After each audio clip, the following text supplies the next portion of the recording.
friends, this is Emily with burlapkitchen.com, where I'm all about simplicity. Today we're going to be making a cute stocking craft using the stocking cutouts from the Dollar Tree, a little tag that I put a cute Christmas stamp on, some pipe cleaner I twisted into a candy cane, a little piece of the car cloth that you can also get at the Dollar Tree, a pick, some cardboard, some twine, a few other supplies. So the first thing I did was I just laid my stocking on some cardboard, I traced it out, and then I cut it out. Now I'm using a thinner piece of cardboard. I would recommend using a little bit of a thicker piece for this project. I just used what I had on hand. The thicker cardboard is a little bit harder to cut out, but it does hold up a little bit nicer. So now I'm going to paint the bottom half of my stocking with Mod Podge. And I'm just going to lay this little piece of fabric on top. This is a great craft to use up those scrap fabrics. And now I'm just going to cut it out. If you wanted to, you could lay your stocking on and trace it and then cut it out. This is just a personal preference. I like to bend it around the cardboard, bend it around to the back. That's just how I prefer to do it. So now you'll see I'm going to add some Mod Podge to the back, and I'm just going to fold that fabric around. And you can already see, since the cardboard is so thin, it's starting to curl up a little bit. It's going to be fine once it dries, but I would recommend using a little thicker cardboard for this project. I'm just trimming everything up. You want to cut in the slit there at the top of the stocking so the fabric folds around nicely. And anywhere that it's not folding around, usually if you just cut a little slit in it and then pull it to the back, it usually works. So now I'm going to take my blow dryer and just make sure everything's nice and dry before I move on.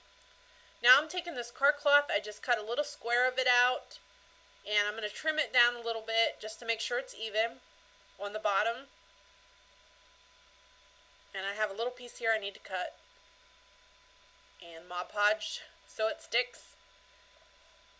Okay, now I'm going to lay my car cloth down. I think it's called a microfiber cloth.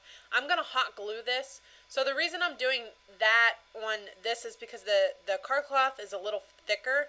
If you use hot glue under the thin fabric that I used on the bottom half of the stocking, sometimes the bumps from the hot glue will come through your final project. So it's better to use Mod Podge on the thinner fabrics, and then when you get something a little thicker like this car cloth, the hot glue gun will work fine.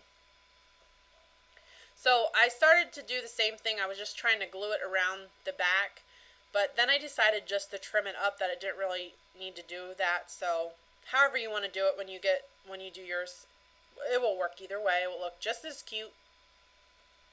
I'm going to snip it. Make sure you snip around the corners just to sort of shape them. And you'll have to keep trimming it a little bit just to get everything straight and even. So now I'm taking a piece of twine, and guys, this craft is so easy. It's so fun. This would be great tied onto packages or in your Christmas tree. So I just tied one little knot, and now I'm going to put my tag on that I put a cute little Christmas stamp. I think this Christmas stamp came from the dollar spot at Target. And I decided that I didn't like the looks of the pipe cleaner candy cane with the color of the fabric. So instead I decided just to glue a little bell on.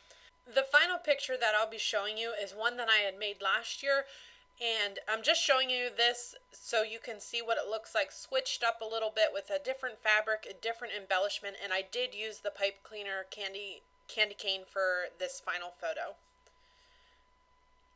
So I'm just going to tie that bow on real quick. I just did a super simple bow using some twine. I'm going to trim it down. And that is it, guys. This craft is so fun. It's so easy to do. I hope you guys enjoyed this as much as I did. For more great ideas just like this one, please visit burlapkitchen.com. Thank you.